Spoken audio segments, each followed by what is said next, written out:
ನಮಸ್ಕಾರ ಸ್ನೇಹಿತರೆ, ಊರು ಟು ವರ್ಲ್ಡ್ ಚಾನಲ್ಗೆ ಸ್ವಾಗತ.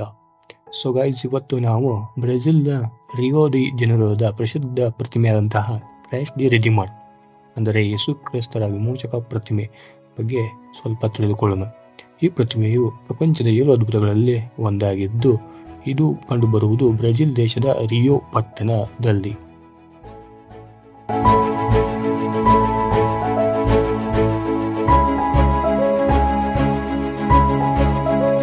ಸೊ ಗಾಯ್ಸ್, ಈಗ ನಾವು ಹೇಳುತ್ತಿರುವ ಹಾಗೆ ಇದು ನಾವು ಪ್ರಪಂಚದ ಅತ್ಯಂತ ಅದ್ಭುತವಾದ ಒಂದು ಪ್ರತಿಮೆ ಬಗ್ಗೆ ತಿಳಿದುಕೊಳ್ಳುವುದು. ಬ್ರೆಜಿಲ್ ದೇಶದ ರಿಯೋ ಡಿ ಜನೈರೋ ನಗರದಲ್ಲಿರುವ ಕ್ರೈಸ್ಟ್ ದಿ ರೆಡಿಮರ್ ಪ್ರತಿಮೆ ಇದು ಸುಮಾರು 98 ಅಡಿ ಎತ್ತರದ ಯೇಸು ಕ್ರಿಸ್ತರ ಪ್ರತಿಮೆಯಾಗಿದ್ದು, ರಿಯೋ ನಗರದ ಅತ್ಯಂತ ಭವ್ಯವಾದ ಗುರುತಾಗಿದೆ. ಇಂದಿನ ವಿಡಿಯೋದಲ್ಲಿ ಈ ಅದ್ಭುತ ಪ್ರತಿಮೆಯ ಇತಿಹಾಸ, ನಿರ್ಮಾಣ ಮತ್ತು ಅನನ್ಯ ಸಂಗತಿಗಳ ಬಗ್ಗೆ ವಿವರವಾಗಿ ತಿಳಿದುಕೊಳ್ಳೋಣ ಬನ್ನಿ.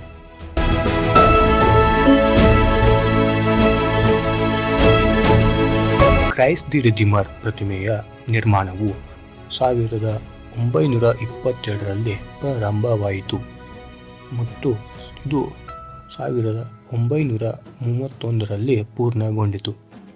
ಈ ಪ್ರಾಜೆಕ್ಟ್ನಲ್ಲಿ ಫ್ರೆಂಚ್ ಶಿಲ್ಪಿಯಾದಂತಹ ಪಾಲ್ ಲ್ಯಾಂಡೋವ್ಸ್ಕಿ ಮತ್ತು ಬ್ರೆಜಿಲಿಯನ್ ಇಂಜಿನಿಯರ್ ಆದಂತಹ ಹಿಟರ್ ದಿ ಸಿಲ್ವಾ ಕೋಸ್ಟಾ ಅವರು ಈ ಪ್ರಾಜೆಕ್ಟ್ನಲ್ಲಿ ಕೆಲಸ ಮಾಡಿದ್ದಾರೆ. ಪ್ರತಿಮೆಯು ಕಾಂಕ್ರೀಟ್ ಮತ್ತು ಸೋಪ್ಸ್ಟೋನ್ ಅಂದರೆ ಸಾಬೂನು ಕಲ್ಲುಗಳಿಂದ ಮಾಡಲ್ಪಟ್ಟಿದೆ. ಅದರ ತೂಕ ಸುಮಾರು 635 ಟನ್ಗಳು ಎಂದು ಹೇಳಲಾಗುತ್ತದೆ. ಈ ಪ್ರತಿಮೆಯು ಕಾರ್ಕೋವಾಡೋ ಪರ್ವತದ ಮೇಲೆ ನಿಂತಿದೆ. ಇದು ಸಮುದ್ರದ ಮಟ್ಟದಿಂದ ಸುಮಾರು 7300 ಅಡಿ ಅಂದರೆ 700 ಮೀಟರ್ ಎತ್ತರದಲ್ಲಿದೆ. ಪ್ರತಿಮೆಯ ಎತ್ತರ 98 ಅಡಿ ಅಂದರೆ 30 ಮೀಟರ್ ಮತ್ತು ಅದರ ಹರವಿನ ಕೈಗಳು ಅಂದರೆ ಅಗಲವಾದ ಕೈಗಳು 92 ಅಡಿ ಅಂದರೆ 28 ಮೀಟರ್ ಉದ್ದವಾಗಿದೆ ಎಂದು ಹೇಳಲಾಗುತ್ತದೆ.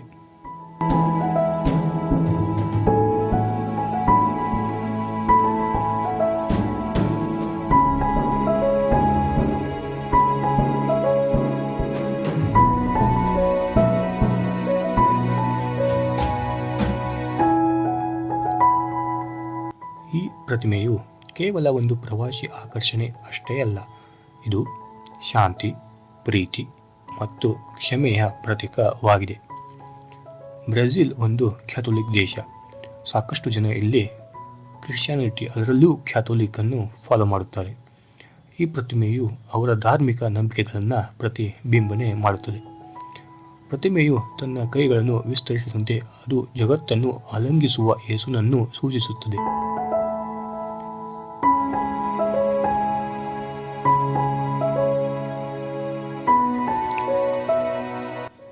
ಎರಡು 2008 ಮತ್ತು 2014ರಲ್ಲಿ ಮಿಂಚಿನ ಪ್ರಭಾವದಿಂದ ಪ್ರತಿಮೆಗೆ ಹಾನಿಯಾಗಿತ್ತು. ಅಂದರೆ ಲೈಟ್ನಿಂಗ್ ಸಿಡಿಲಿನಿಂದ ಪ್ರತಿಮೆಗೆ ಸ್ವಲ್ಪ ಹಾನಿಯಾಗಿತ್ತು, ಆದರೆ ಇದನ್ನು ಮತ್ತೆ ಚೆನ್ನಾಗಿ ರಿಪೇರಿ ಮಾಡಲಾಗಿತ್ತು. ಇದು ಯುನೆಸ್ಕೋ ವಿಶ್ವ ಪರಂಪರೆಯ ತಾಣವೂ ಆಗಿದೆ.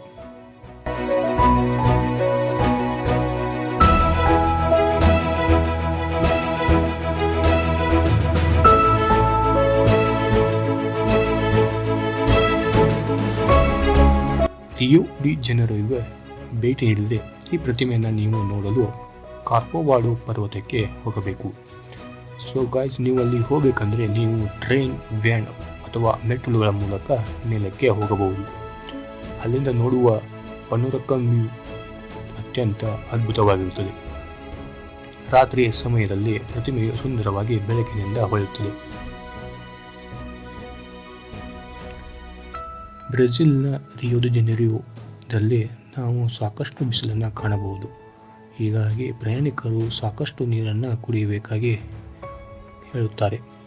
ಇನ್ನು ಪ್ರತಿಮೆಗೆ ಭೇಟಿ ನೀಡುವಂತಹ ಉತ್ತಮ ಸಮಯವು ಬೆಳಿಗ್ಗೆ ಅಥವಾ ಸಂಜೆಯಾಗಿದೆ, ಕಾರಣ ಅಲ್ಲಿ ಜನರ ಗುಂಪು ಕಡಿಮೆ ಇರುತ್ತದೆ.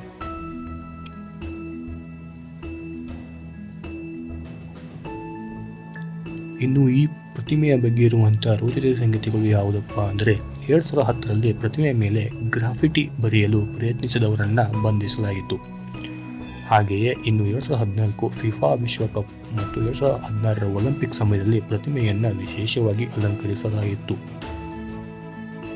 ನಾವು ಈ ಪ್ರತಿಮೆಗಳನ್ನು ಹಲವಾರು ಹಾಲಿವುಡ್ ಚಿತ್ರಗಳಲ್ಲಿ ಕಾಣಬಹುದು. ಈ ಪ್ರತಿಮೆಯನ್ನು ಅವುಗಳ ಚಿತ್ರಗಳಲ್ಲಿ ತೋರಿಸಲಾಗಿದೆ. ಆದ್ದರಿಂದ ಪ್ರೇಕ್ಷಕರೇ, ಕ್ರೈಸ್ಟ್ ದಿ ರಿಡೀಮರ್ ಪ್ರತಿಮೆಯ ಕೇವಲ ಒಂದು ಶಿಲ್ಪವಲ್ಲ, ಇದು ಮಾನವ ನಿರ್ಮಿತ ಅದ್ಭುತ, ಧರ್ಮ ಮತ್ತು ಕಲೆಯ ಸಂಗಮ. ನೀವು ಬ್ರೆಜಿಲ್ಗೆ ಹೋದರೆ ಈ ಪ್ರತಿಮೆಯನ್ನು ನೋಡಲು ಮರೆಯಬೇಡಿ. ರಿಯೋ ದ ಜನೈರೊದಲ್ಲಿರುವಂತಹ ಕ್ರೈಸ್ಟ್ ದಿ ರಿಡೀಮರ್ ಪ್ರತಿಮೆಯ ಬಗ್ಗೆ ವಿವರ ನೀಡಲಾದಂತಹ ಈ ವಿಡಿಯೋ ನಿಮಗೆ ಇಷ್ಟವಾಗಿದ್ದರೆ ಲೈಕ್ ಮಾಡಿ, ಶೇರ್ ಮಾಡಿ ಮತ್ತು ನಮ್ಮ ಚಾನೆಲ್ನ ಸಬ್ಸ್ಕ್ರೈಬ್ ಮಾಡಿ. ಈ ವಿಡಿಯೋ ನಿಮಗೆ ಫ್ರೀ ಆಗಿರ್ಬೋದು, ಆದರೆ ನಿಮ್ಮ ಒಂದು ಸಬ್ಸ್ಕ್ರೈಬ್ನಿಂದ ನಮಗೆ ತುಂಬ ಸಹಾಯವಾಗುತ್ತದೆ. ಮುಂದಿನ ಅದ್ಭುತಗಳ ಬಗ್ಗೆ ತಿಳಿಯಲು ಬೆಲ್ ಐಕನ್ನ ಒತ್ತಿರಿ. ಹೀಗೆ ಪ್ರೋತ್ಸಾಹ ಮಾಡ್ತಾರೆ. ಮುಂದೊಂದು ನಾವು ನಿಮಗೆ ಈ ಪ್ರತಿಮೆಯನ್ನು ಲೈವ್ ಆಗಿ ನೇರವಾಗಿ ನಿಮ್ಮ ಬಳಿ ತಲುಪಿಸುವ ಪ್ರಯತ್ನವನ್ನು ಮಾಡುತ್ತೇವೆ. ಧನ್ಯವಾದಗಳು, ಮತ್ತೆ ಸಿಗೋಣ.